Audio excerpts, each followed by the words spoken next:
ছিল আমার আপন চাচা আমার সামনে আছে রে, নিশ্চয় আমার চাচা এর তীব্র প্রতিবাদ করবে, নিন্দা জানাবে। কিন্তু আমি তখনই আশ্চর্য হইলাম, বাহিরের মানুষের সঙ্গে আমার কলিজা টুকরা আপন চাচা নিজেই তাদের সঙ্গে পাথর লইয়া আমার ঢিল মারছে। আল্লাহ, এটা আমি বরদাস্ত করতে পারলাম না। আমার নিজের মানুষগুলো আমার এইভাবে রক্তাক্ত করে। আবুল আহাব তো নবীরে আঘাত করতো গো। আর আবুল আহাব্বার বউ কি করতো? আবুল আহাব্বার বউ মানুষের কাছে গিয়া কইতো, আমার বাতিজা আমার দুইটা ছেলেরে দিয়া তার সঙ্গে সম্পর্ক করছে, আমার থেকে বেশি মোহাম্মদ রে কেউ চিনে না। সুতরাং তোমরা সাবধান সাবধান, আমাদের বাপদাদার ধর্ম তোমরা ভুলে যাও না, মোহাম্মদের কথা শুনবা না পাগল। নাউজুবিল্লাহ। চিন্তা করছেন কত খারাপ মহিলা। নবীজির দিনের কাজে বাধা দিত এই মহিলা। সে লাকড়িয়ান্ত পাহাড় থেকে আসার সময় কিছু কাঁটা নিয়ে আসতো। এই কাঁটাগুলা নবীর বাসার সামনে দিয়া রাইকা চলে যেত। আল্লাহর হাবিব এই কাঁটা যখন নবী ফজরের সময় যখন মসজিদের ভিতরে ঢুকত, খানায় কাবায় যাওয়ার জন্য যখন প্রস্তুতি নিত, নবীর পা মোবারক দিয়া যখন কাঁটাগুলি ঢুকত, এই মহিলা দূর থেকে টিটকারি করত আর হাসতো আর মজা পাইত। জুরে কোন নাউজুবিল্লাহ। আপন চাচি হই নবীর কষ্ট দেখে হাসাহাসি করে রে। নবীর এই কষ্ট দেখে মহিলা বড় আনন্দ পায়। এই মহিলা এত খারাপ, শুধু খারাপ না, মারাত্মক খারাপ। আল্লাহর নবীর কাছে একবার কোরআনের আয়াত আসা বন্ধ হয়েছে, মানে নবীর উপরে আয়াত আসা বন্ধ হয়ে গেছে। কেন বন্ধ হয়েছে? আমার নবী তার ওজন বহন করতে পারে না, লোড নিতে পারে না, তাই নবীর রেস্টের জন্য আল্লাহ বন্ধ করছে। এই মহিলা নবীর কাছে গিয়া কয়, আব্দুল্লাহর পুত্র মোহাম্মদ, তোমার কাছে একটা শয়তান আসতো, এখন দিয়ে আর আসে না। চিন্তা করছেন এই মহিলা। আপন চাচি যখন এইভাবে নবীরে আঘাত করে রে, আমার নবীর কলিজাটা ভেঙ্গে যায়। এখানেই তো শেষ না, এতটুক বইলা শেষ না, আরো কত প্রকার আঘাত আমার নবীরে দিছে শুনেন। মানুষের কাছে গিয়া কইত, মোহাম্মদ হইল আবেতার। মোহাম্মদ আবেতার, তার মানে মোহাম্মদ আটপুড়া। মোহাম্মদের সন্তানগুলি যখন দুনিয়াতে আসে রে, টিকে না, সবগুলা মারা যায়, তার বংশ থাকবে না। মোহাম্মদ দুনিয়ার থেকে বিদায় হয়ে গেলে তার নাম নেওয়ার মতো জমিনে কেউ থাকবে না। আপন চাচি হইয়া মানুষের কাছে বলে, তোমরা অনর্থক তার অনুসরণ করো, কারণ সে যদি দুনিয়ার থেকে বিদায় হয়ে যায় তার নাম নেওয়ার মতো কেউ থাকবে না। মোহাম্মদ হইল আবেতার। আল্লাহ নবীর চোখ দিয়া পানি পড়ে। আল্লাহ তখন জিবরাইলে পাঠায়।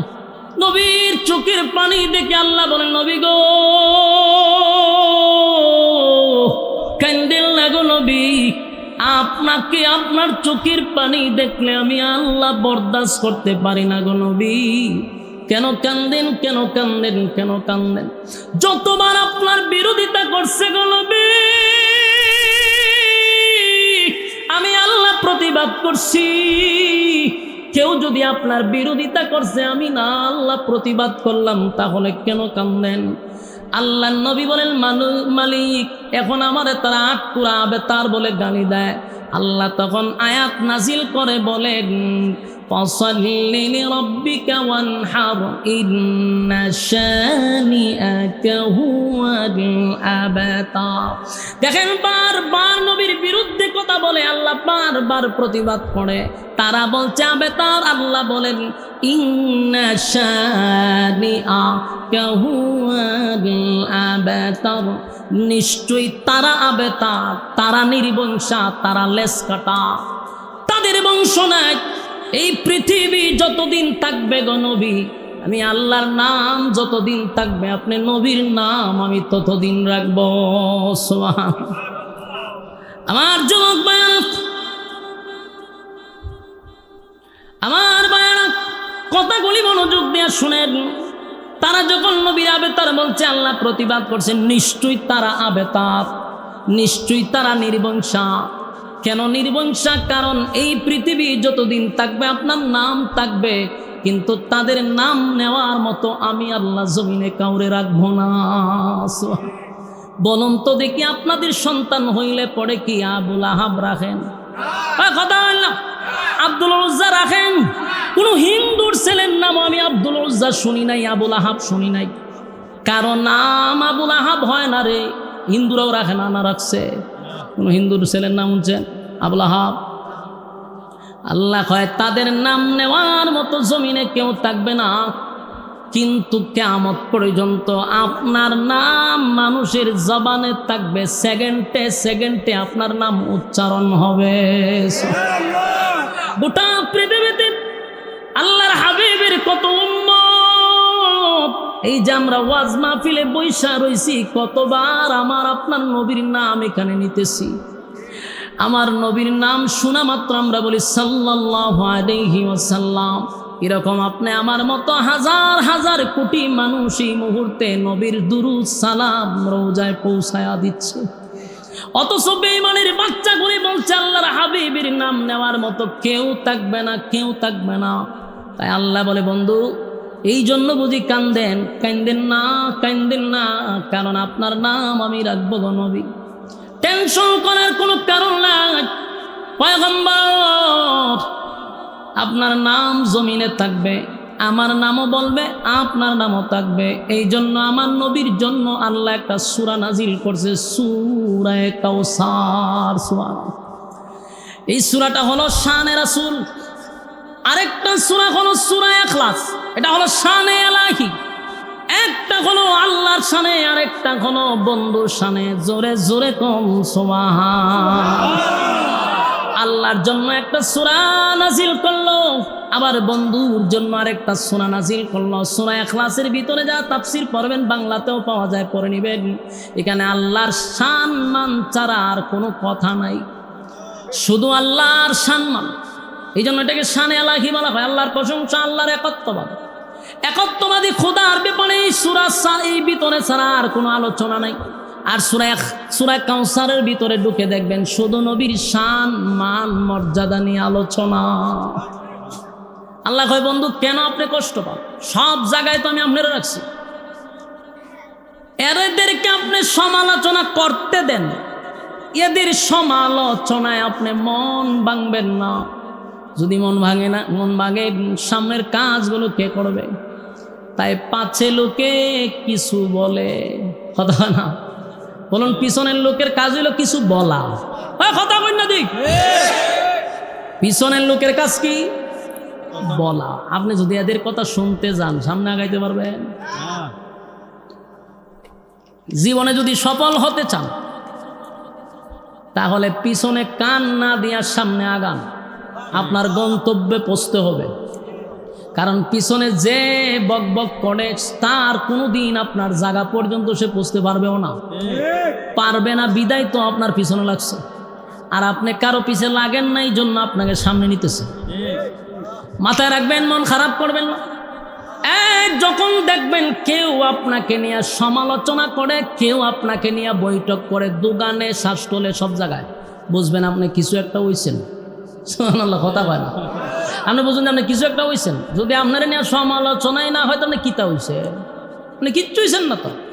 সাধারণ মানুষকে নিয়ে কেউ সমালোচনা করে না, প্রতিষ্ঠিত মানুষকে নিয়ে মানুষ সমালোচনা করে। তাই বুঝবেন আপনি কিছু একটা হইতেছেন, তাই আপনি কান দিবেন না, তারা সমালোচনা করতে দেন। কথা হয় না? তারা সমালোচনা করতে দেন, তার আটকাইবেন না। এক বুজুর্গ মাঝে মধ্যে তার খাদেমরে দিয়ে 1 কেজি মিষ্টি বাড়াইতো একজনের বাড়িতে। তা খাদেমে মিষ্টি নিয়ে দেহে সর্বনাশ, এই লোক তো আমার শায়েকের বিরুদ্ধে প্রতিদিন গালাগালি করে। এই লোক তো লোক বালা না, আমার শায়েক এসে তার জন্য মিষ্টি বাড়াইলো, অথচ আমার শায়েকের 14 গোষ্ঠী উদ্ধার করে। হে ঘটনা কিরে, কোন জায়গায় বলে লইলাম নাকি? মিষ্টি উষ্টি দিয়া গিয়া হুজুর কার কাছে পাঠাইছো? এ তো হুদ্দা শয়তান, শয়তানের খারাজিল কি? প্রতিদিন আপনার বিরুদ্ধে কথা না হইলে ঘুমো ধরে না, এর কাছে নিয়ে হাতিয়া পাঠাইছেন। বলে হ, কারণ এর থেকে আফন আমি আর কেউ দেখি না। কথা বুঝতেছেন? বুজুর্গ এর থেকে আফন আমার কেউ নাই। হুদাও দিয়ে আমার গুনাহটা হের কাছে যাইতেছে, আর এর নেকি যে সারাদিন করে এটা আমার অ্যাকাউন্টে জমা হইতেছে। ইরম বন্ধু ভাবুকো, সুবহানাল্লাহ। সারাদিন কষ্ট করে, তাহাজ্জুদ পড়ে, 5 ওয়াক্ত নামাজ পড়ে, তাসবিহ করে, জিকির করে, কিন্তু শ্বাস তোলে বইয়া বইয়া বইয়া খালি এর বিরুদ্ধে কথা হয়। এর বালা না, এর ভোলা বালা না, এর মাইয়া বালা না, এর 14 গোষ্ঠী বালা না। সুবহানাল্লাহ। হত্যান পরে পরে তসবির ডানা সুমা দেয় আর খালি মানুষ বদনাম করে সুবহানাল্লাহ তো আমাদের ঐতি আছে তসবির ফাঁকা দিতা করে চা খায়ের খয়ের ফুলাটা কোনো না বেলছে হুদ্দা শয়তান সুবহানাল্লাহ সুবহানাল্লাহ সুবহানাল্লাহ হে যে খারাপের খারাপ রে সুবহানাল্লাহ সুবহানাল্লাহ সারাটা জীবন খালি মানুষের টকাইছে সুবহানাল্লাহ সুবহান চা দে এক কাপ ও সুমা দালাইছে 100 হয়ে গেছে টাস করে সুমা মারে দেয় 100 দিয়ে সাদে এইরকম এরকম আসেনি দেখছেন না আপনারা তসবি পরে 5 ওয়াক্ত নামাজের সাথে নামাজও পড়ে কিন্তু মানুষের সমালোচনা হে রাত্রে ঘুমায় না আরেক বেটার ফুলা চাকরি পাইছে দোকানে বইয়া কেমনে চাকরিটা পাইল রে আরে লেখাপড়া করাইছে কোন লেখাপড়া করাইছে রে তো হয় লেখাপড়া তো ভাই সব খুব ভালো জায়গা করছে লাভ হইতো না চাকরি বেশি দিন টিকতো না তো বছর খানে গেছে চাচা চাকরি তো টিকে গেছে টিকলে কেমন হইব বেতন বেশি পাইতো না চাচা 1 লাখ টাকা বেতন পায় ধরো বেতন বেশি পাইলে কি হইব খাই থাকতো না চাচা ইচ্ছা মতে খায় খাইলে কি রোগ হয়ে যাবো ক্যান্সার হয়ে যাবো মরে যাবো কোনো ডোজ সহ্য করতে পারে না আছে না নাই এরকম লোক আরেক বেচারার বাড়িতে ভালো খায় ভালো ফিন্দে হের রাত্রে ঘুমানো খালি 4টায় ঘুমা ধরে না কেড়ে রে তোর তো শান্তি কেড়ে আর হিংসুক যারা এরা শাস্তি দুনিয়াত কি শাস্তি আরেকজনেরটা দিকে দেয় জলে জলা ডইয়ার শাস্তি ঠিক নেই আপনি তো মাশাআল্লাহ সুন্দর চলতেছেন খাইতেছেন কোনো টেনশন আপনি ঘুমাইতেছেন সংসার চালাইতেছেন কিন্তু মজা চাইতেই থাকে এর ঘুমা ধরে না আল্লাহ এটা প্রথম শাস্তি তোর দুনিয়া এই জন্য কারো সমালোচনায় কান দেওয়া যাবে না, সমালোচনা করতে দেন, ঠিক না বেটি? আমার যুবক বালক ওই আবুল আহাবের বউ এবং আবুল আহাব নবীর বিরোধিতা করে। আল্লাহ কয় সাবধান নবী, আপনার কাজ আপনি চালায়া যান, বিরোধিতা যারা করে তারা বিরোধিতা করতে দেন। এখন দেখেন লাভটা কি হয়েছে। কিছুদিন পরে আবুল আহাব্বা চিন্তা করলো, রে কোনো বাবুই আটকানো যাইতেছে না, কোনো বাবুই থামাইতে পারতেছি না, খালি মোহাম্মদের সমর্থন বাড়তেছে। এখন আবু জাইলের সাথে গেছে গিয়ে কয়ো এইভাবে চলতে থাকলে আমরা ঐতিহ্য ধরে রাখতাম না, এক সময় দেখা যাবে মক্কায় মোহাম্মদের কথায় উঠবে আর বসবে, এর একটা ব্যবস্থা নেওয়া দরকার। তো কি ব্যবস্থা? কয় প্রত্যেক বছর থেকে হজ হয়, এই হজ কিন্তু আগের থেকেই ছিল, কথা বুঝতেছেন নি? হজ আগের থেকে ছিল এটা। তো প্রত্যেক মৌসুমে এই মক্কাতে এসে মানুষ হজ উমরা করতো। এই আবুল আহাব্বার বউ আর আবু জাইল্লা মিল্লা একটা প্ল্যান করছে যে মানুষ গেইটে তা ঢুকলেই আমরা বইলা দিব মোহাম্মদের কাছে যেন কেউ না যায়। আর যদি যাওয়া শুরু করে তা আমরা পরবর্তীতে নেক্সট জেনারেশন আমরা পস্তাইতে হবে। তাই প্রত্যেক জায়গাতে খালি আল্লাহ রসুলের বদনাম করে, বিভিন্ন অপবাদ রাসুলকে দেয়। তো মানুষ ঢুকে আল্লাহ রসুলের নাম শুনে না, অথচ এই লোকটা আল্লাহ রসুলের নাম আগে শুনে নাই, নতুন করে তার কানে ঢুকাইতেছে। মানুষ শুনতে শুনতে কয় লোকটার একটা নজর দেখে যায়, যেহেতু হজ উমরা শেষ, আমরা তো দেশে চলে যাবো, একটু দেখে যাই, এত নাম শুনলাম, দেখা দরকার। রাসূলের দেখা মাত্রই এরা কয় সর্বনাশ, জিন্দিগিতে দুই চোখ এত সুন্দর মানুষ দেখে নাই। ওইটা নিয়ে আমরা চতুর্দিকে শুনতেছি মুহাম্মদের বিরোধিতা। সর্বনাশ, যদি না দেখতাম তো আমরা জীবনই বরবাদ ছিল। মানুষ নবীর চেহারা মুবারক দেখে দেখে কালেমা পড়তেছে, সুবহানাল্লাহ। আল্লাহর হাবিবের কিছু মুজিজা ছিল ব্যতিক্রম, কারণ 2,24,000 মতান্তরে আমরা বলি অসংখ্য নবী রাসূল দুনিয়ার জমিনে আমার আল্লাহ পাঠাইল। এক এক নবীকে আমার আল্লাহ এক এক গুণ দিয়া পাঠাইছে, এক এক নবীর আল্লাহ এক এক মুজিজা দিছে। এই মুসা আলাইহিস সালাতু ওয়াস সালামের মুজিজা হলো হাত থেকে লাঠি যখন জমিনে পড়ে যায় বিশাল এক সাপ হইয়া দাঁড়ায়া যায়। ফেরাউন্নার মসনদ কাঁপতে থাকে, সর্বনাশ, জীবনে বহু সাপ দেখছি, এরকম সাপ দেখছি না। আল্লাহ এটা মুসা নবীরে একটা মুজিজা দিছে। কিতারে ভাই হত্যান ভরে ভরিতে কিতা ওই গজল মজল লেগে ওখানে নি, আমার তো এটা তবিয়তের বাইরে। এখন টুকা টাকা দিলে বুঝি আমি যে বয়ান শেষ করে নিতাম। আর এমন মাশাআল্লাহ 2 ঘন্টা সার্ভিস, কিন্তু ভালো সার্ভিস চলতেছে 2 ঘন্টা সার্ভিস হয়ে গেছে গা। চিন্তা করছুন নি 2 ঘন্টা সার্ভিস বাড়ির দ্বারে। আচ্ছা যাক, 8-10টা মিনিট বলুন, কথা বলুন। তো এখন দেখেন ঘটনা কি হয়ে গেল। মুসা আলাইহিস সালাতু ওয়াস সালামের মুজিজা হলো হাত থেকে লাঠি ছাড়লে এটা পৃথিবীর সবচেয়ে বড় সাপ হয়। ফেরাউনের মতো ব্যক্তির গলার মধ্যে পানি নাই। সর্বনাশ, সব বহু জাদু করে সাপ দেখাইছে রে, এমন সাপ তো আমার বাপ দাদা 14 গোষ্ঠীও দেখছে না। কাঁপতে শুরু করছে, এটা নবীর মুজিজা, ঠিক কিনা বলেন? মূসা আলাইহিস সালাতু ওয়াস সালামের বগল থেকে সূর্যের আলোর মতো বাহির হতো, এটা নবীর মুআজিজা। আল্লাহর সঙ্গে কথা বলতো, নবীর মুআজিজা। আর দাউদ আলাইহিস সালাতু ওয়াস সালামকে আল্লাহ কণ্ঠ দিছে, কণ্ঠের মুআজিজা। দাউদ নবী কোন লোহায় ধরলে লোহাটা গলে গলে পানি হয়ে যেত, এটা দাউদ নবীর মুআজিজা। আর ইউসুফ আলাইহিস সালাতু ওয়াস সালামকে আমার আল্লাহ সৌন্দর্য দিছে গো, পৃথিবীর অর্ধেক সুন্দর আমার আল্লাহ ইউসুফ নবীরে দিছে। ইউসুফ নবীর আল্লাহ এত সুন্দর দিছে, এটা আমার নবীর মুআজিজা ছিল। ইউসুফ নবীর আল্লাহ সৌন্দর্য দিছে, আর দাউদ নবীর আল্লাহ কণ্ঠ দিছে, আর সুলাইমান নবীর আল্লাহ বাদশাহী দিছে, মূসা নবীরে আল্লাহ লাঠির মুআজিজা দিছে, ঈসা আলাইহিস সালাতু ওয়াস সালামকে আল্লাহ মুআজিজা দিছে। হাজার হাজার পুরাতন কবরের সামনে গিয়া যদি বলে কুম বিইজনিল্লাহ, হুটো আল্লাহর হুকুমে, হাজার হাজার বছর আগের পুরাতন কবরের মানুষগুলা দাঁড়াইয়া ঈসা নবীর সঙ্গে কথা বলত। এক এক নবীর আল্লাহ এক এক মুআজিজা দিল রে, কিন্তু আমার নবী যে আলেদা আলেদা আলেদা, আমার নবীর সঙ্গে কারো তুলনা হয় না, আমার নবীর মুআজিজার সঙ্গে তুলনা হয় না। সমস্ত নবীদেরকে আল্লাহ যত মুআজিজা দিছে, আমার নবীরে আল্লাহ একাই এর থেকে বেশি মুআজিজা দিছে। একটা জবান বন্ধ রাখবেন না, জুরে কোন আল্লাহু আকবার, আরো জুরে কোন আল্লাহু আকবার। এই ইমানের আওয়াজ দিয়ে বল আল্লাহু আকবার। আমার নবীর চেহারা এত সুন্দর, ইউসুফ নবীর আল্লাহ সৌন্দর্য দিছে গো। ইউসুফ নবীর চেহারা দেখা সম্ভ্রান্ত পরিবারের মেয়েরা হাতের আঙ্গুল কেটে ফেলল। আম্মা জানা আয়েশা বলেন, সেই মজলিসে যদি ইউসুফ নবী না থাকা আমার স্বামী মুহাম্মাদুর রাসূলুল্লাহ সাল্লাল্লাহু আলাইহি ওয়াসাল্লাম উপস্থিত থাকত, মিশরের মেয়েরা আঙ্গুল নড়ে মিশরের মেয়েদের কলিজা টেনে বাহির করত। আমার নবীর চেহারা এত সুন্দর, ইউসুফ নবীর শুধু চেহারা শুধু চেহারা শুধু চেহারা দেখা কেউ কালেমা পড়ে নাই, কেউ কালেমা পড়ে নাই। আর আমার নবীর চেহারা মুবারক দেখা কালেমা পড়ছে। দাউদ নবীর শুধু কণ্ঠ শুই না কেউ কালেমা পড়ে নাই, আমার নবীর কণ্ঠ শুই নাও কালেমা পড়ছে। যখন বেঈমানরা নবীর চেহারা এক নজর দেখতো আর বলতো এমন সুন্দর মানুষ হতে পারে না, উনি মানুষ নয়, উনি আল্লাহর পাঠানো পয়গম্বর। পড়ায়া দেন লা ইলাহা ইল্লাল্লাহু মুহাম্মাদুর রাসূলুল্লাহ সাল্লাল্লাহু আলাইহি ওয়াসাল্লাম আমার নবীর চেহারা দেখে আর কালেমা পড়ে। আল্লাহ বলে, বন্ধু চিন্তার কোনো কারণ নাই গো, যত বিরোধিতা করবে তত আপনার সম্মান আর মর্যাদা আমি বাড়াইতে থাকবো, বাড়াইতে থাকবো, বাড়াইতে থাকবো। তারা বিরোধিতা করে, আমি আল্লাহ আপনার সম্মান বাড়ায়া দেই।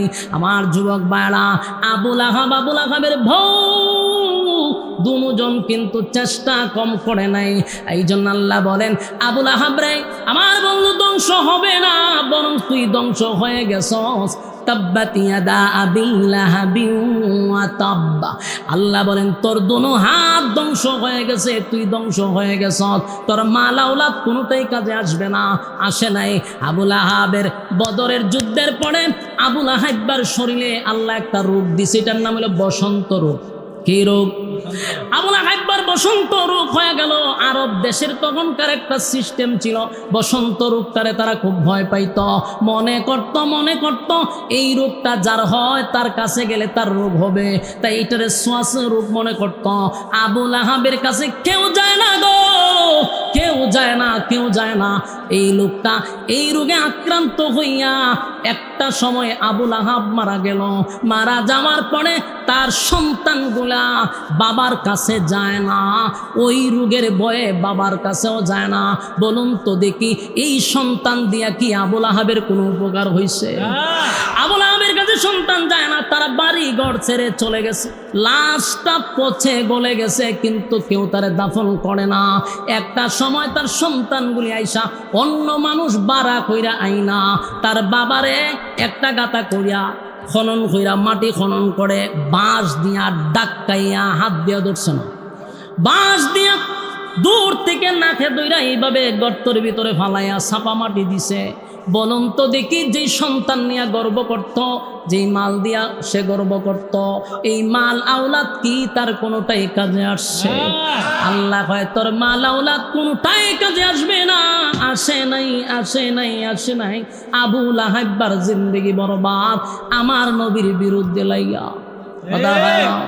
আমার নবীর বিরোধিতা কইরা সে সাকসেস হইছে না ধ্বংস হইছে?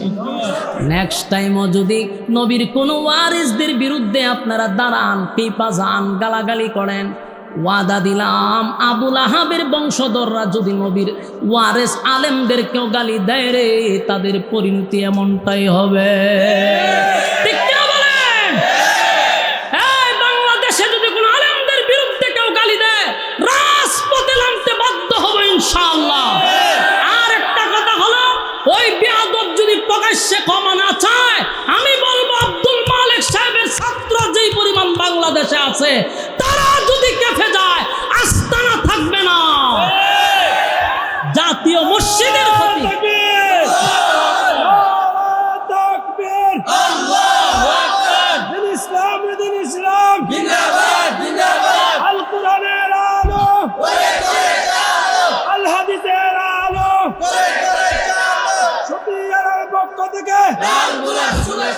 মাস্টার বাড়ির পক্ষ থেকে সম্মানিত সুধী, মূল কথা হলো ওয়াজ নসিহত থেকে আমরা, এটা হলো 1 নাম্বার, ধন সম্পদ দিয়া কেউ গর্ব করবেন না। এই গর্বটা ছিল আবু লাহাবের। সন্তান নিয়ে কেউ গর্ব করবেন না, এই সন্তানের গর্ব ছিল আবু লাহাবের। তাই সুসন্তান তৈরি করুন, মাদ্রাসায় পড়ান, দ্বীনি ইলম শিক্ষা দেন। কোনোদিন সন্তান এরকম বেয়াদব হবে না। আল্লাহ আমাদের সন্তানগুলোকে নেককার বানায় দেক, আমাদের সন্তান এবং বিবি বাচ্চাকে আল্লাহ নেককার বানায় দেক, আমিন। সম্মানিত সুধী, আপনাদের ব্রাহ্মণবাড়িয়াতে বড় বড় মাদ্রাসা, হক্কানি উলামায়ে কেরাম, এটা ব্রাহ্মণবাড়ি একটা উর্বর জমিন, এখানে আলেম তৈরি হয়। ব্রাহ্মণবাড়িয়া ওয়াজ করলে শ্রোতা যদি হয় 1000, এর মধ্যে 500 টাকা আলেম, ঠিক নেই? সুতরাং এটা আলেমদের এলাকা। আলেম ওলামাদের এলাকায় যদি আমাদের কোনো বিজ্ঞ আলেমদেরকে কেউ গালি দেয়, ঘরে বসে কি আমরা ললিপপ কামু? হ্যাঁ, হয় আমরা আন্দোলন করে বলে আমরা বলি উগ্র। তো উগ্র আমার উস্তাদের বিরুদ্ধে তুই কথা বলবি, আমরা কি করবো? এটাও নেই। বাপরে গালি দিলে যদি সন্তান প্রতিবাদ না করে, এটা সুসন্তান না কুসন্তান? উস্তাদরে গালি যদি দিলে ছাত্ররা বসে থাকে, এটা কি সুছাত্র? হ্যাঁ, এটা মাথায় রাখতে হবে। আল্লাহ বুঝার মানার তৌফিক দান করুক, আমিন। সম্মানিত সুধী, 2 ঘন্টা সার্ভিস হয়ে গেছে। আমরা যে কথাগুলি শুনছি, কথাগুলির উপরে বলনেওয়ালা শুনলেওয়ালা উভয়কে সহি আমল করার তৌফিক দান করে, আমিন। আরেকটা কথা হলো, আপনারা জানেন, আমার আগে হুজুরের কাছ থেকে শুনছেন, আমার একটা দ্বীনি প্রতিষ্ঠান আছে, ওই এলাকাতে মাদ্রাসা করা হয়েছে, প্রায় 100% জায়গা নিছি। আলহামদুলিল্লাহ নাই আপনার এলাকা 100% জায়গা হয়েছে। তো 100% জায়গা খেয়ে আমার বক্তবিন্দু রাইনা দিছে, এডি ওয়াজ মাহফিলের টাকা দিয়া কিনা হয়েছে। কিসের টাকা দিয়া? ওই যে মাঞ্চা আসামি টাকা নে কই, 100% জায়গা ওয়াজের টাকা দিয়া কিনা হয়েছে। 2 নম্বর কথা হলো, 3টা ভবন করা হয়েছে। এর মধ্যে আমার কিছু বক্তবিন্দুদেরও আছে, কম হোক বেশি হোক মানুষ এখানে শরিক হয়েছে। তা আলহামদুলিল্লাহ এই পর্যন্ত বহু টাকায় মাদ্রাসায় দেওয়া হয়েছে, ওয়াজ মাহফিলের টাকাই। আপনারা যা দেন গিয়া দেখবেন এখানে কিতা করতেছে। এখন একটা মসজিদের দরকার, একটা মসজিদ নাই। আপনারা খালি দোয়া করবেন আল্লাহ তাআলা যেন আমার মাদ্রাসার একটা মসজিদ নির্মাণ করার সুযোগ করে দেয়।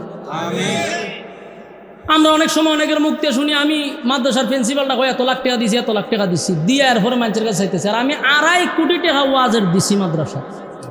এরপরেও যদি আপনারা 1000 ইট দিতে আপনারা কষ্ট লাগে, সরাসরি গিয়া দিবেন মসজিদের সাথে, যাদের তৌফিক আছে মসজিদে দেওয়ার শরীক থাকার চেষ্টা করবেন ইনশাআল্লাহ। আল্লাহ তাআলার কাছে দোয়াও করবেন। আমার ব্যাপারে তো হুজুরে কইছো আর কিতাব শুনবেন। এরকম একটা জায়গাতে মাদ্রাসা হয়েছে যেখানে 50 বছরের ভিতরে কোনো কওমি আলেম ফারাওই দিছে না। কত বছরের ভিতরে? 50। বাংলাদেশ স্বাধীন হয়েছে কেউ ফারাওই দিছে না। ওই জায়গাতে এখন আল্লামা সাদিক শাহ হুজুর যায়, সেখানে বাংলাদেশের বড় বড় উলামায়ে কেরাম মুরব্বীরা আমার এখানে যায়। বলুন এখানে এই জায়গা যাওয়াতে ফায়দা হয়েছে না নাই? জমিন উর্বর হইতেছে। এই জমিন থেকে যেন আল্লাহ আলেম তৈরি করে, দোয়া করবেন। আল্লাহ তাআলা আমাদের বোঝার মানার আমল করার তৌফিক দান। আমিন। দুরূদ শরীফ পড়েন, আমরা মোনাজাত করবো ইনশাআল্লাহ। আচ্ছা কোন চান কতলা টুকা টাকা দিছে? হ্যাঁ দেখছেন নি গজল কিতা গাইতাম করছেন? হ্যাঁ শোনা ও একজনে লেখছে আপনার গাওয়া একটি সঙ্গীত শোনো রে গাছের পাতা। ওই যে কিছুদিন আগে একটা রিলিজ হচ্ছে আমাদের সঙ্গীত, এটা হইল নাতে রাসূল। আচ্ছা সমস্যা নাই, এটা গাওয়ান যাবো আমার সাথে, আপনারা গাইবেন ইনশাআল্লাহ। কেমন? এরপর আমরা মোনাজাত দিব। আল্লাহ রাসূল শুয়ে আছেন প্রেমের বাগানে, আল্লাহ রাসূল শুয়ে আছেন প্রেমের বাগানে, নবীর নাম শুনি কানে তারে দেখিনি জীবনে, নবীর নাম শুনি কানে তারে দেখিনি জীবনে।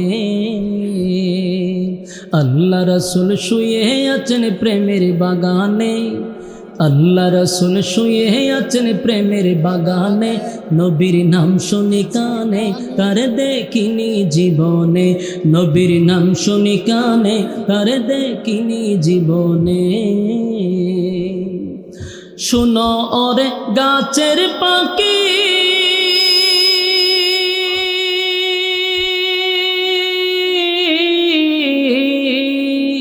করছো কেন ডাকা ডাকি, শুনো ওরে গাছের পাখি,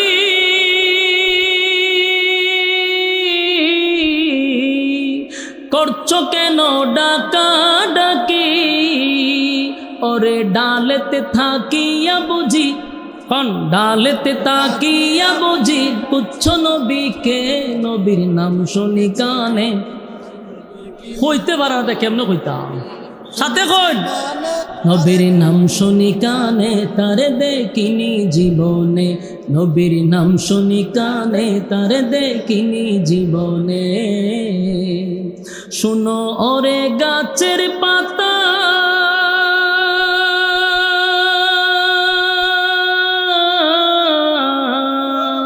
করছো কেন নরা চরা,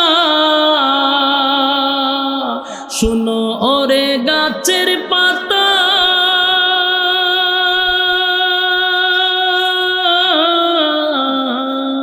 করছো কেন নরা চরা, ওরে ডালেতে থাকিয়া বুঝি, ডালেতে থাকিয়া বুঝি কুচ্ছ নবীকে, নবীর নাম শুনি কানে,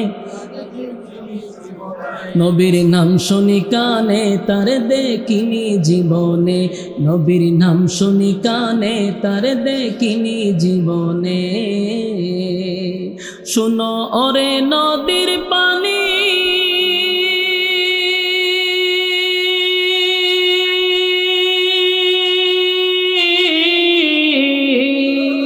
করছো কেন ছুটা ছুটি,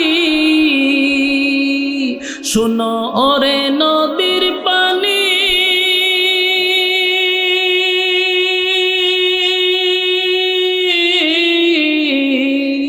করছো কেন ছুটা ছুটি, ওরে নদীতে থাকিয়া বুঝি, নদীতে থাকিয়া বুঝি কুচ্ছ নবীকে, নবীর নাম শুনি কানে তারে দেখিনি জীবনে, নবীর নাম শুনি কানে তারে দেখিনি জীবনে। আল্লাহ রাসূল শুয়ে আছেন প্রেমের বাগানে, আল্লাহ রাসূল শুয়ে আছেন প্রেমের বাগানে, নবীর নাম শুনি কানে তারে দেখিনি জীবনে, নবীর নাম শুনি কানে তারে দেখিনি জীবনে। এই সঙ্গীতটি আপনারা ইউটিউবে পাইবেন, শুনে নেবেন। আর আমরা যারা দীর্ঘক্ষণ সময় বসে আছি, মোনাজাত দিব তো ইনশাআল্লাহ। হাত তুলি, এই মোনাজাত দিয়া মাশাআল্লাহ। লিল্লাহে তাকবীর, লিল্লাহে তাকবীর। হাত তুলেন, বলেন ইনশাআল্লাহ মোনাজাত সহকারে যাব। আল্লাহ সবাইকে কথাগুলির উপরে বলনেওয়ালা শুননেওয়ালা সবাইকে আমল করার তৌফিক দান করুন।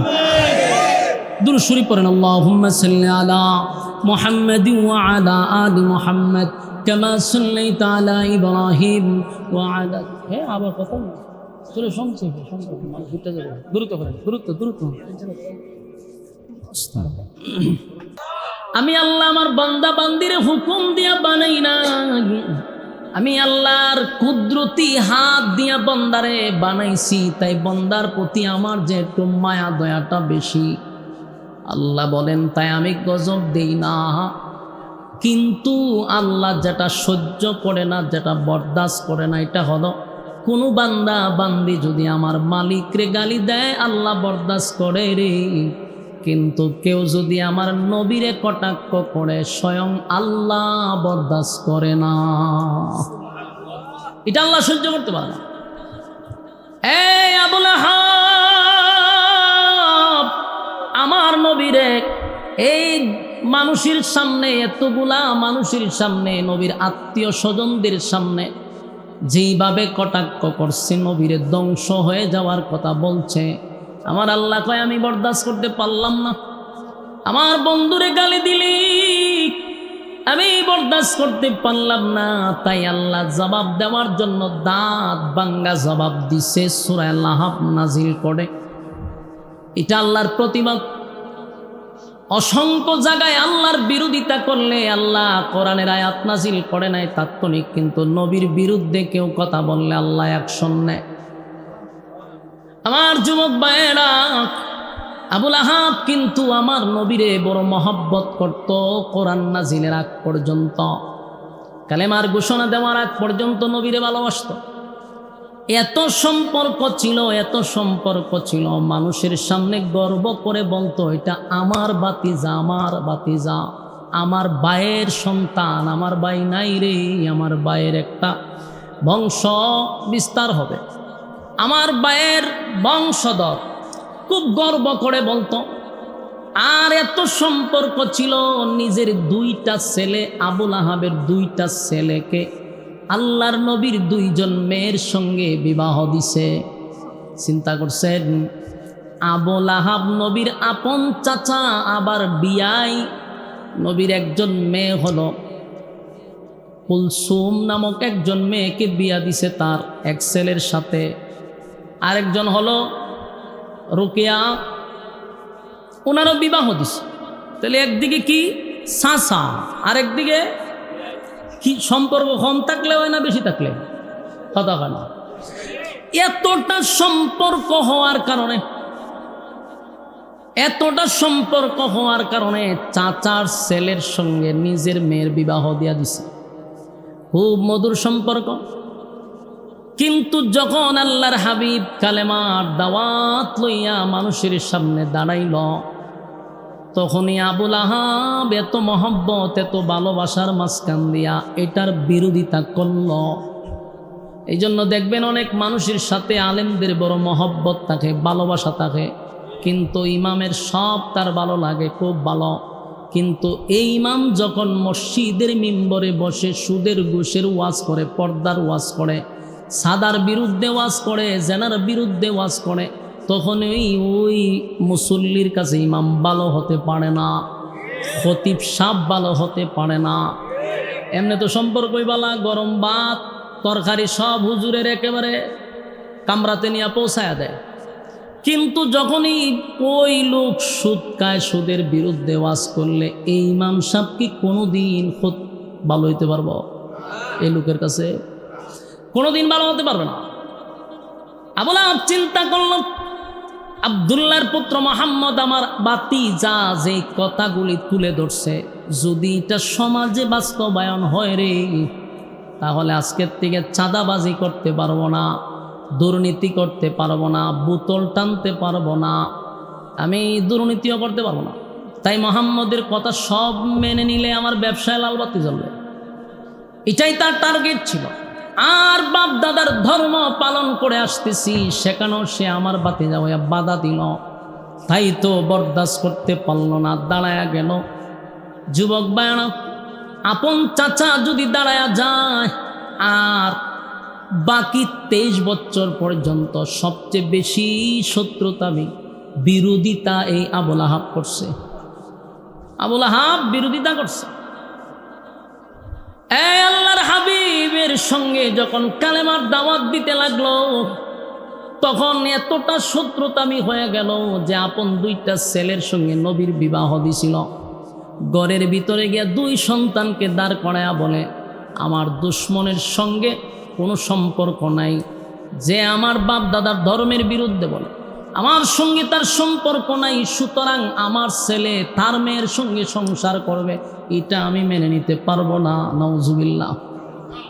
2 ছেলের নসিহত করছে, তোমরা তাড়াতাড়ি মুহাম্মদের 2 মেয়েকে তালাক দিয়া দাও। নাউজুবিল্লাহ।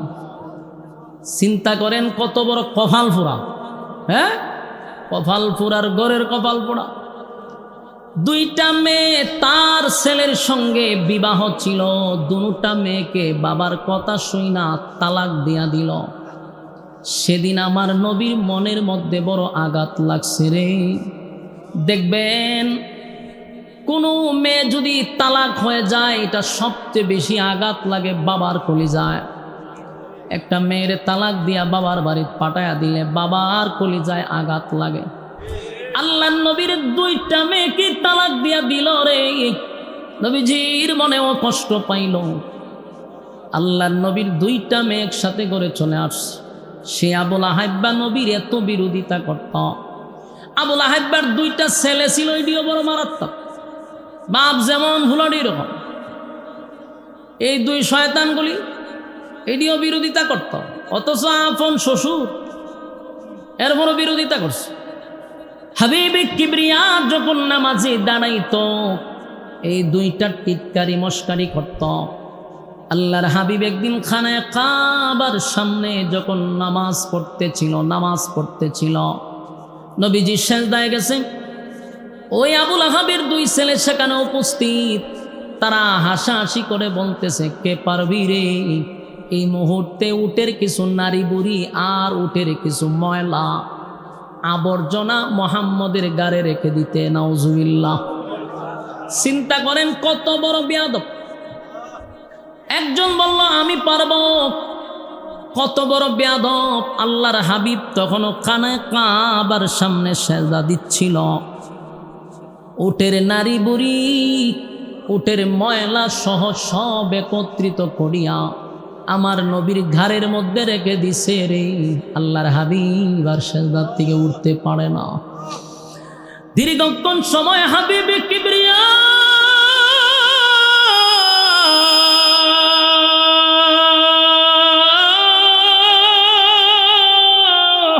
আল্লাহর কুদরতি পায়ে সেজদা দেয় রে।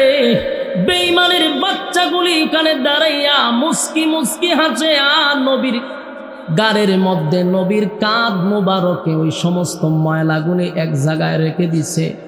এটার ওজন নবী বহন করতে পারল না, সেজদার থেকেও মাথা তুলতে পারতেছে না।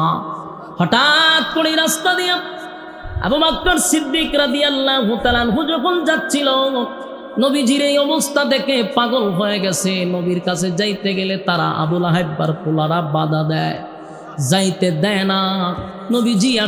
নবীজির সাহাবী হযরত আবু বকর দৌড়াইয়া ফাতেমার কাছে গেছে। নবীজির কলিজার টুকরা ফাতেমা তখনও ছোট, গিয়া বলল, ফাতেমা তোমার বাবা খানায় কাবার সামনে নামাজরত অবস্থায় আছে। ওই আবুল আহাবের ছেলেরা, কিছু দুষ্ট লোকেরা আমার হাবিবের কাঁধের মধ্যে উটের নারী বুড়ি রাখছে। নবীজি সেজদা থেকে উঠতে পারতেছে না। আম্মা জান, ওই যে আবু বকর সিদ্দিক রাদিয়াল্লাহু তাআলা ওই কথা যখন ফাতেমাকে বললেন, ফাতেমা দৌড়াইয়া খানায় কাবার সামনে গিয়া দেখে কতগুলা বেঈমানগুলি দাঁড়াইয়া হাসতেছিল, আর আমার নবী সেজদায় পড়ে আছে, উঠতে পারে না। ফাতেমা সেখানে গিয়া বলে, এই মক্কার মানুষেরা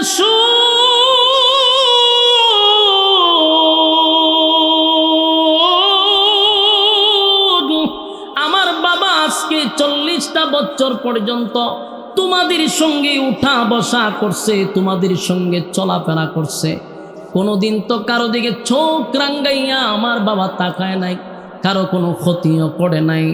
তাহলে কেন তোমরা অনর্থক আমার বাবাকে এইভাবে তোমরা কষ্ট দিয়ে মজা পাও? কেন আমার বাবার কাদের উপরে উটের নারী বুড়ি তোমরা রেখে দিলা? আমার বাবা কি এমন অপরাধ করছে? তোমাদের কি এমন ক্ষতি করল? আল্লাহর হাবিবের মেয়ে ফাতেমা ছোট ছোট হাত গুলা দিয়া সেদিন বাবার কাঁধ থেকে উটের নারী বুড়িগুলি সরায়া দেয়। আল্লাহর হাবিব তখন সিজদাত থেকে মাথা মুবারক উঠাইয়া নবীজি যখন সালাম পিরালেন ডাইনে বামে, সালাম পিরাইয়া নবীজি কোনোদিন ওই অভিশাপ দেয় না। নবীকে পাথর মারার পরে অভিশাপ দেয় না, রক্তাক্ত হয়েছে নবী কোনোদিন অভিশাপ দেয় না। ফেরেশতা পর্যন্ত আল্লাহ পাঠাইছে, তাই ফেরে ময়দানে যখন নবী রক্তাক্ত হয়েছে ফেরেশতাকেও পাঠাইছে, আপনি বলুন আমি ব্যবস্থা নিই। আল্লাহর হাবিব অভিশাপ দেয় না রে, হেদায়েতের জন্য আল্লাহর কাছে ভিক্ষা চাইছে। কিন্তু সেদিন নবী সাজদা থেকে মাথা মুবারক উঠাইয়া নবীজি কাবার দিকে তাকাইয়া চোখের পানি ছেড়ে দিয়া বলে, আল্লাহ আমার উপরে যদি তারা আঘাত করত কষ্ট লাগতো না, কিন্তু আমি তো আপনার কুদরতি পায়ে সেজদায় ছিলাম গো, আর আমি আপনার সঙ্গে নামাজে দাঁড়াইয়া একটা সুসম্পর্ক হয়, আপনার সঙ্গে আমার কথা হয়, পাক পবিত্র হইয়া আমি খানায় কাবার সামনে যখন আপনার সঙ্গে কথা বলছিলাম একটা মজা পাইছি। এই জায়গাতে তারা আমার উপরে নাপাক রেখে দিল, এটা আমি আর বরদাস্ত করতে পারলাম না। আল্লাহর নবী সেদিন খানায় কাবার দিকে তাকায় বলে, আল্লাহ যারা যারা এই কাজে জড়িত ছিল একজনকে আপনি ছেড়ে দিবেন না, একজনকেও ছেড়ে দিবেন না আল্লাহ, তাদের কাছ থেকে আপনি প্রতিশোধ নেবেন। নবীজি কষ্ট পাইয়া এই কথাগুলি বলার সাথে সাথে বলুন তো দেখি আল্লাহ ছেড়ে দিবে? কথা হয় না, আল্লাহ ছেড়ে দেয় না। বদরের যুদ্ধে যতগুলা এটার সাথে জড়িত ছিল সবগুলার আল্লাহ শেষ করে দিয়েছে, মানে কুবাইছে, একটাও বেঁচে ফিরতে পারে নাই। তাই আমার নবীর বিরুদ্ধে যদি কেউ কথা বলে আল্লাহ এটা বরদাস্ত করে না। আমার যুবক ভাইয়েরা, আমরা সমাজের মধ্যে যখনই দেখব নবীর সুন্নার বিরুদ্ধে কেউ কথা বলবে, নবীর বিরুদ্ধে কেউ কথা বলবে, অনেক সময় নবীর বিরুদ্ধে ডাইরেক্ট বলে না, নবীর সুন্নার বিরুদ্ধে কথা বলে, আছে না নাই? আপনারা বলবেন হুজুর আমরা তো শুনি না। এখনকার মানুষ নবীর বিরুদ্ধে কথা হয় না, কিন্তু টুপির বিরুদ্ধে কথা কয়, দাড়ির বিরুদ্ধে কথা হয়, কথা কয় না? দাড়ি টুপি রাখলে আমাদের নাম দেওয়া হয় মৌলবাদী, কথা হয় না? কি নাম দেয়? আমরা রে মৌলবাদী বলে ডাকে। বুঝবেন এটা শুধু আমাদেরকে কটাক্ষ করে নাই, স্বয়ং আমার নবী পর্যন্ত কটাক্ষ, ঠিক কি না? দাড়ি কার সুন্নাত আপনারা আওয়াজে বোঝা যায় কোন অ্যাঙ্গেলে আপনারা দুর্বল, ইমান যাইব হয়ে দিলাম। আওয়াজ দেন, দাড়ি কার জন্য রাখছি? মাথায় টুপি কার জন্য? মাথায় টুপি নবীর সুন্নত, মুখে দাড়ি নবীর সুন্নত। আমাদেরকে যদি এই কারণে কেউ মৌলবাদ বলে বুঝবেন আমাদেরকে ছোট করে না, স্বয়ং রাসূলকে ছোট করছে। আমরা দেখলে অনেকের খাজ্জানি শুরু হয়ে যায়, ঠিক নেই? তবে সান্দু বালা করে জানো, যে যাদেরকে তোমরা দেখলে বাঁকা চোখে তাকাও, বাংলাদেশে তাদের অবদান সব সময় বেশি, কথা হয় না? পাগড়ি মাথায় দেখলে তোমাদের চুলকানি হয়, এই পাগড়িওয়ালা টুপিওয়ালারাই সব সময় তোমাদের পাশে ছিল, কোনো দাদা বাবুরা তোমাদের পাশে ছিল না। যখনই তোমরা বিপদে পড়ছো আলেমরা দরকার, বিপদ থেকে উদ্ধার এলাকা মৌলবাদী, বাস্তব না বাস্তব?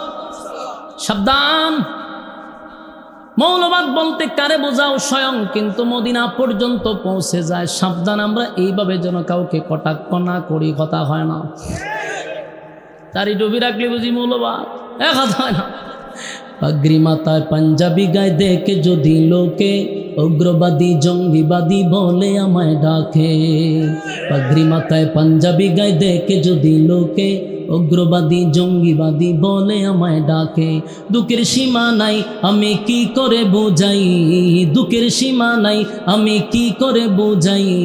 আলেমরা কেউ উগ্রবাদী জঙ্গিবাদী নয়, আলেমরা কেউ উগ্রবাদী জঙ্গিবাদী নয়। হ্যাঁ, কথা ঠিক নেই? পাগড়ি মাথায় পাঞ্জাবি গায়ে দেখে যদি লোকে উগ্রবাদী জঙ্গিবাদী বলে আমায় ডাকে। দুঃখের সীমা নাই আমি কি করে বোঝাই, দুঃখের সীমা নাই আমি কি করে বোঝাই।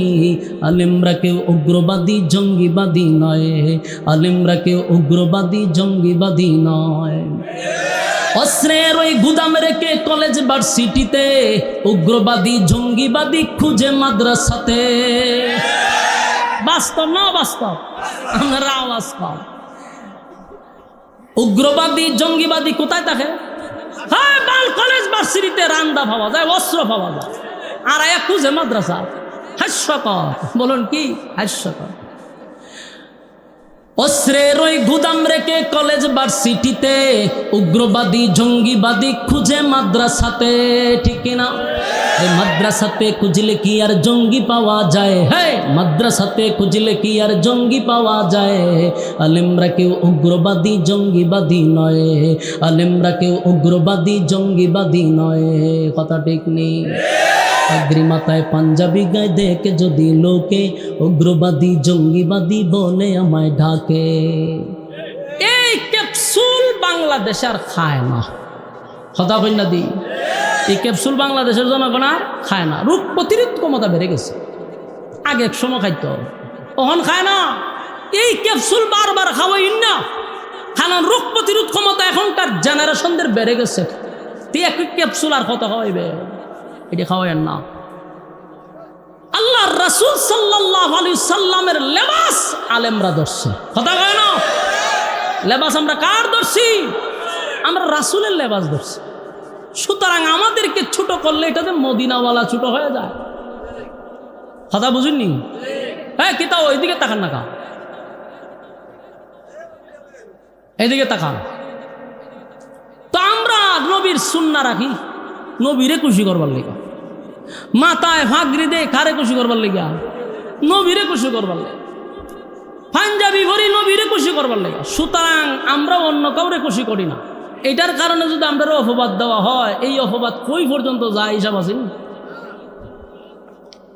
সম্মানিত সুধী, তো আমি যেটা বলতেছিলাম, সাবধান। রাসূলের বিরোধিতা কেউ করে না সরাসরি, কিন্তু যখন রাসূলের সুন্নাহ নিয়ে বিরোধিতা করবে বুঝবেন এর উদ্দেশ্য ভালো না, এর উদ্দেশ্য ভালো না। ডাইরেক্ট বলতে পারে না, ইনডাইরেক্ট বলে। তো উদ্দুর মাথা তো আমরা আছে, এই জন্য যেখানে এটার প্রতিবাদ করা দরকার আছে না নাই, প্রতিবাদ করতে হবে। আমরা কি এর প্রতিবাদ করতাম? কোন চায়?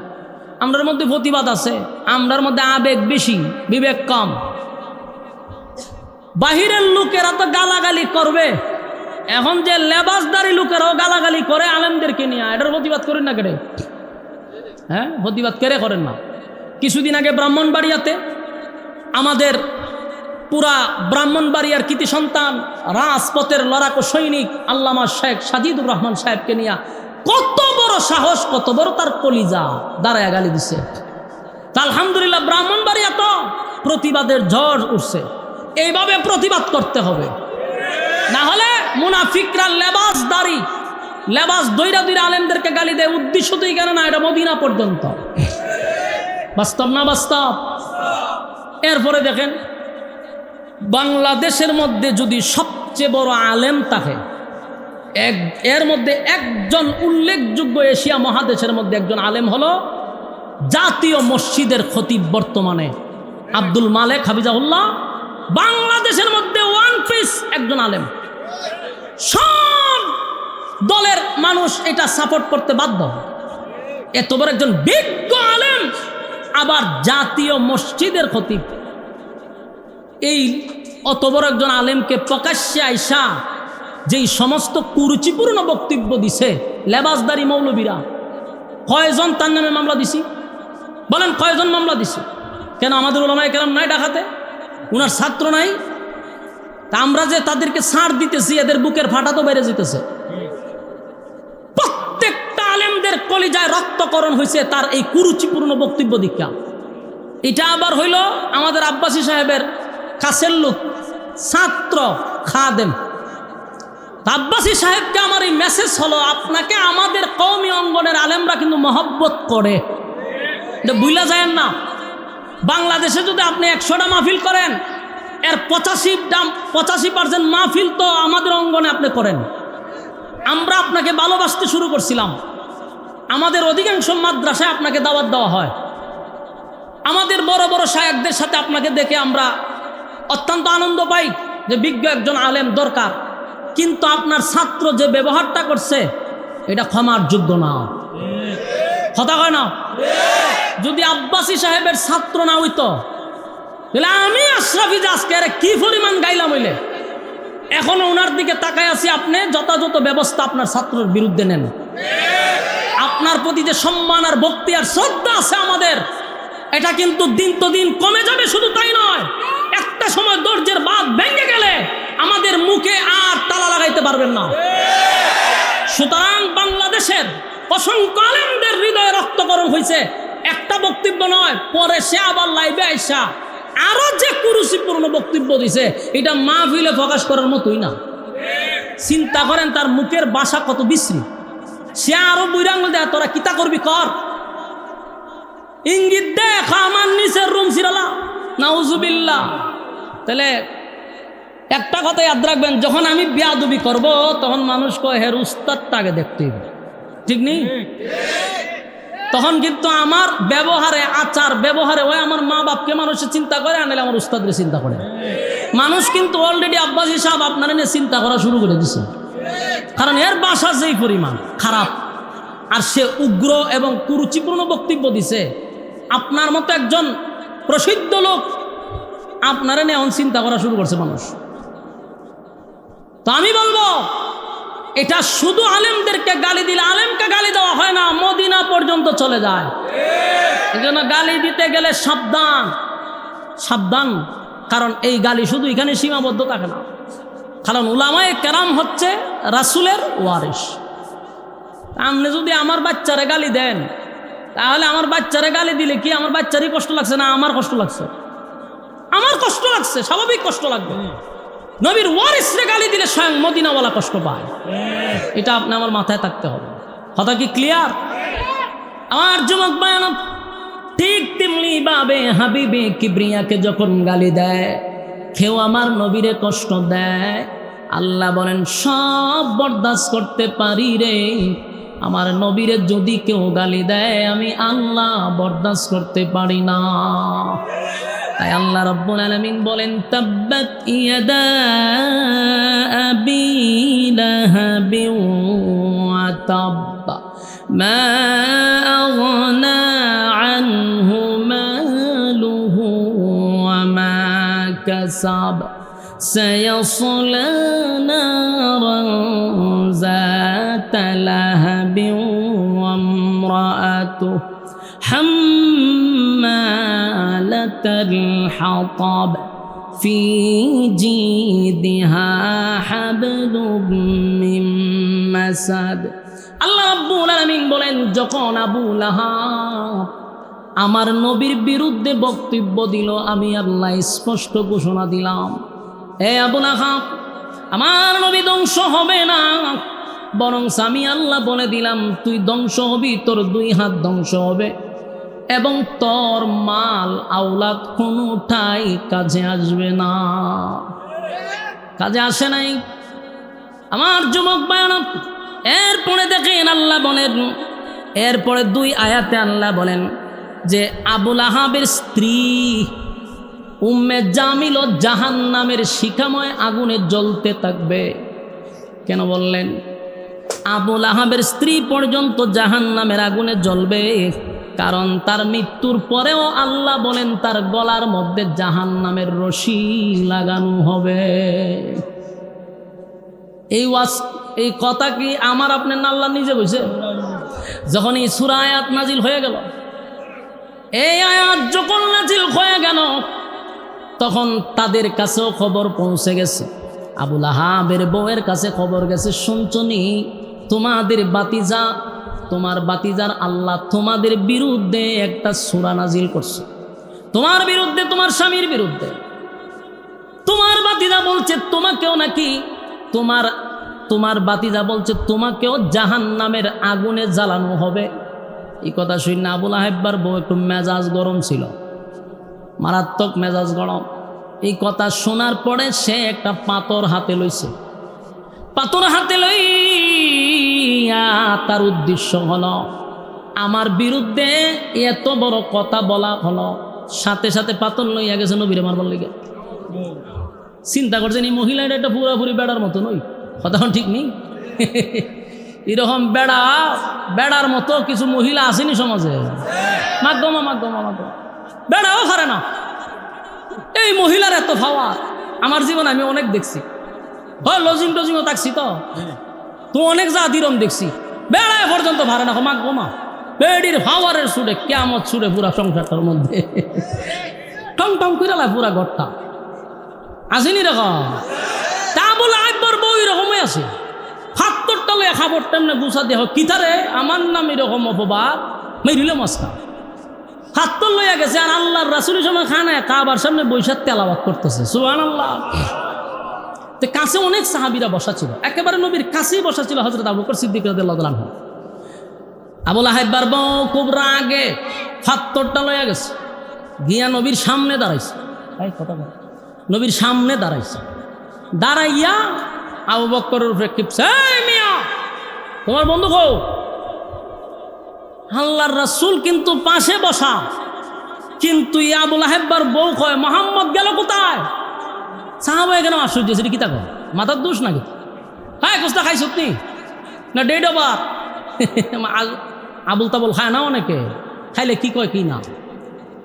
হ্যাঁ ওইটা ঘটনা কি তার? রাসূল দি কোরআন তেলাওয়াত করতে হেতে দেখে না কা, তো কইতেছে গেল কো? আবু বকর ঘটনাটা কি তার? আমি যে দেখি হাত দিয়ে রাসূলকে ধরছে, রাসূল তো কাছু সবাই দেখতেছে, কিন্তু এই মহিলা দেখে না। এটা আমার নবীর মুজিজা, সুবহানাল্লাহ। এটা কার মুজিজা? আল্লাহ কয় আমি মানুষের কাছ থেকে আপনাকে হেফাজত করবো। হেফাজত করছেন একদম ফাত্তর দিয়ে মেরে লইলে উড়াইয়া, বড় ফাত্তর লইছি। মহিলা তো খারাপ মহিলা। আমরা এলাকাটা এক মহিলার গাছ কাটছে, সরকারি রাস্তার পাশে গাছ করছে, দেখাই টালিছে। ও মাগো মা, এই মহিলা গাড়ির নিচে পড়ে নিছে, কয় আমার উপরে গাড়ি লিয়ে যা। আমি এই দৃশ্যটা দেখছি, ও গাড়ি লিয়ে যা আমার উপরে দেয়া, আমার গাছ না লাগাইয়া দেওয়া পর্যন্ত আমি গাড়ির সাক্ষাৎ থেকে লড়তাম না। বেড়াইন তো জীবনে কত জায়গা দেখলাম, এরকম তো দেখছি না। বেড়াইন তো ফোন দিতে চতুর্দিকে, স্যার গাড়ি তো সামনে আগায় না, এক মহিলা গাড়ি সাক্ষাৎ তোলে, বইয়ের সিটে তোলে, বেগুন নিছে, সে টেকা দিয়া গেছে, জরিমানা দিছে, পরে কত এখন যা। বেড়ার বউ যে বেড়ি যায় জামাই না হারিয়া ঘুমা ঘুমা, তাইর ভাবার আছে দেখছত নি, গাছের পুরা টেকা লই লিছে, বেড়ি আত লড়াই। এরকম মহিলা আছে না? পাওয়ার মারা তো বেড়াইন তো ডরায়। আবু লাহাবের বউরে ডরাইতো, কিন্তু আল্লাহর নবীর মুজিজা হলো সবাই নবীরে দেখলো, কিন্তু তাই দেখে না। দেখছে না পরে তাই কবিতা জানতো, জাগাত কবিতা তাই বানালি তো, কবিতা পড়ছে, বইরা টুইরা নবীর বিরুদ্ধে বিশ্রী কথা বইলা মহিলা গেছে। কিন্তু আল্লাহ রাসূলের কাছে সাহাবায়ে কেরাম হুজুর ঘটনা কিতা? আমরা আপনাকে দেখতেছি, এই মহিলা দেখলো না কেরে? কয় আল্লাহ তার মাঝখানে আর আমার মাঝখানে একটা পর্দা দিয়ে রাখছে। এটা আমার নবীর মুজিজা। এই আবু লাহাবের বউয়ের কথা কেন কোরআনে আসলো? দুইটা আয়াত কেন এই মহিলাকে নিয়ে আল্লাহ নাজিল করলো? এটার কারণ আছে, কারণ যেমন তেমন মহিলা না। তাই কিন্তু সম্ভ্রান্ত পরিবারের ছিল, মানে অবস্থা বালা, ফকিন্নি নাই, টাকা পয়সা আছে, বাপের বংশ খুব শক্তিশালী, সর্বদিক দিয়া তার টাকা পয়সা আছে, আবার জামাইরও টাকা পয়সা আছে, স্বয়ং সম্পূর্ণ মহিলা, টাকা পয়সা আছে, তাই আবার আলাদা একটা পাওয়ার আছে। কিন্তু এই মহিলা কৃপণ ছিল, খুব মারাত্মক কৃপণ মহিলা। এই উম্মে জামিল যে মহিলা, তাই কৃপণ ছিল। গড়ে আগের জামানায় টাকা পয়সা হইলে দাসী বান্দি রাখতো কাজ করবার লেগিয়া, তে দাসী বান্দি রাখলে টাকা দেওয়ান লাগে না, এই টাকা দিব কইরা এই মহিলা কোনো দাসী বান্দি রাখতো না, টাকা দিব কইরা। তাই কি করতো, নিজে ওই রান্না বান্না করার লেগিয়া পাহাড়ে যাইতো বা গিয়ে নিজেই দাও দিয়া লাকড়ি টাকড়ি কুবাই নিত। বুঝেন রে কেমন বেডি কথা কয় না, নিজেই সব লাকড়ি মাকড়ি খাইতে লাইতো, খাইটা এই লাকড়ি গুছাইয়া এই মহিলা রশি দিয়া গলার মধ্যে বাইন্দা এরপরে এইভাবে আনতো বাড়িতে না, রানতো নিজেরটা নিজেই রান্না বাড়া করতো। এই জন্য আল্লাহ কয় এই মহিলাকে জাহান্নামের ভিতর গলার মধ্যে রশি লাগাইয়া আমি তাকে জাহান্নামে ফলাবো। বেশি ভাবার দেওয়া আছে না, আল্লাহ হয় সাইজ করুম আমি, আমরা কিন্তু বিরক্ত হইতে যোগ ডাবল সুবিধা, খারাপ না হয়ে তখন লড়িন না। চিন্তা করছেন বিষয়টা, এই মহিলা সে নিজেই লাকড়ি খাটত, নিজেই লাকড়ি আইনা রান্না বাড়া করতো, নিজের কাঁধে রশি লাগাই আনতো। আল্লাহ এই রশি দিয়ে তোরা জাহান্নামে ফেসামো। এমনে এমনে তো তাই নামে 2 আয়াত নাজিল হইছে না, তাই সাংঘাতিক মহিলা। ওই যে আপনারা এলাকার ঠেডা মেডা লয় না, ঠেডা মারে না, ঠেডা ইত্যাদি কিতা হয়। আমি এক জায়গা ওই হবিগঞ্জের আমাদের এক জায়গাতে একবার রমজানে তারাবি পড়াইছিলাম, তো গেছি পড়াইছিলাম। আমি তো ছোটো মানুষ, দিহি 2 দিন পরে গ্রুপে গ্রুপে মেলে গেছে গা। ওই যে আপনারা যা বাউন্ডারি তো বিখ্যাত, রাগ করি না আমি কইলে কি দিব, গুগলে কয়, ইউটিউবে কয় আপনার কথা। আজকে ঠেডা মারা লয়ে বেরিয়ে যান না, হি গান তো দিছি কি খারাপ 2 গ্রুপে লাগলে ঠেডা মারালে। তোর মহিলারা কিতা করতো, এরা হলুর মধ্যে শালির মধ্যে আবার মরিচ মিশাইতো। এই মহিলারা নিয়ে তুই তো দৌড়ায় ঘর থেকে আন্তর, তুই তো হেরা উড়াই দে, বাতাসে সরে, তুই তো চোখমুখ লাগে। এই 30 মত আমি নিজের চোখে দেখছি। আর যদি কেউ মনে করেন ঠেডা মেডা খাইয়া ঠিক কথা হেরার ভিতর থেকে তাপাইতে বেড়া হইস, বেড়ার কাম করছ, বেটে দিহি পিছা তাপাইতে যায় কাম হয়েছে। আমি বললাম যে ও আইনে যাইলে তোর যুগিটা আছি, ওহন ওইটা কিছু কিছু জায়গাতে আছে। তো ব্রাহ্মণবাড়ি একটু বেশি, তবে আপনারা সুনামও বেশি, আবার এই সমস্ত কিছু কাজের লেগে দুর্নামও আছে। আবার ব্রাহ্মণবাড়ির ইমানের জজবাও বেশি, আবার বেদাতিও বেশি, আবার মারামারিও বেশি, আলেমরও বেশি। কথা কই না দি, আসলে যেখানে ফেরাউন এখানে মোসা। কথা ঠিক নেই। বাংলাদেশের মধ্যে মার্কা মারা বন্ড যতগুলি আছে সবগুলোর বাড়ি হলো বাউন্ডারি। কথা কই না দি, যতগুলা লালিল বাতি লাগায় উঠে এটি সবটির বাড়ি গো ব্রাহ্মণবাড়িয়া। আবার বাংলাদেশের এই জায়গা সবচেয়ে বড় বড় আলেম যেখানে এটা হলো ব্রাহ্মণবাড়িয়া। যেখানে ফেরাউনি কেন মোসা। বাস্তব না বাস্তব? আর যুবক বালক, আল্লাহ রাব্বুল আলামিন বলেন এই মহিলা এমন এক মহিলা সাংঘাতিক ছিল। সমাজের মধ্যে যত দরবার লাগাইতো এই মহিলা লাগাইতো, ঘরের ভিতরে কাউরে শান্তি দিত না। এই মহিলাটা ছিল তখনকার মধ্যে সবার ঘরে ঘরে যদি কুন্দল লাগে, দরবার লাগাই দিলে হে লাগাই দিত, কাউরে শান্তি দিত না। হে আবুল আহাবের বউ প্রত্যেকটা ঘরের মধ্যে দ্বন্দ্ব লাগাই রাখত। এবং আবুল আহাবের বউয়ের ব্যাপারে বলা হয়েছে আল্লাহর হাবিবের বিরুদ্ধে যত দুশ্মনী হইতো এই আবুল আহাব্বার বউ সেটারে সাপোর্ট করত। নাউজুবিল্লাহ বাড়ি দিয়া কইবা। আবুল আহাব্বা নবীর বিরোধিতা যা করত বেশিরভাগ নিজের বউ উম্মে জামিল সাপোর্ট দিয়া দিত, অথচ আপন বাতিজা, আপন চাচি, আপন চাচি। আল্লাহ নবী একদিন চোখের পানি ছেড়ে দিয়া কান্না শুরু করলো। নবীর চোখ দিয়া মুক্তার দানার মতো টপ টপ করে পানি পড়তেছে। আল্লাহ জিব্রাইলকে একদিন পাঠায়। জিব্রাইল আইসা দেখে আমার নবীর চোখ বেয়ে বেয়ে যেন পানি পড়ে। আল্লাহ কয় জিব্রাইল নেই, আমি সব বরদাস্ত করতে পারি, কিন্তু আমার নবীর বিরুদ্ধে যদি কেউ কথা বলে, আমার নবীর চোখ দিয়া যদি পানি পড়ে, আমি মালিক বরদাস্ত করতে পারি না। দেখ আমার বন্ধু কেন কান্দে, আমার বন্ধু কেন কান্দে গো। জিব্রাইল কয় হুজুর, হঠাৎ করে আপনার মনে এত কষ্ট, চোখ দিয়া মুক্তার দানার মতো আপনার পানি পড়তেছে, আল্লাহ আমারে পাঠাইছে কেন কান্দেন সেটা জানার জন্য। জিব্রাইলকে আল্লাহর নবী বলেন, জিব্রাইল রে, আমার কলিজার ভিতরে যা ঘটতেছে যা হইতেছে সব তো আমার মালিক জানে, জানার পরেও কেন পাঠাইল? আল্লাহ বলেন বন্ধু, আপনার জবান দিয়া বললে আমার ভালো লাগে,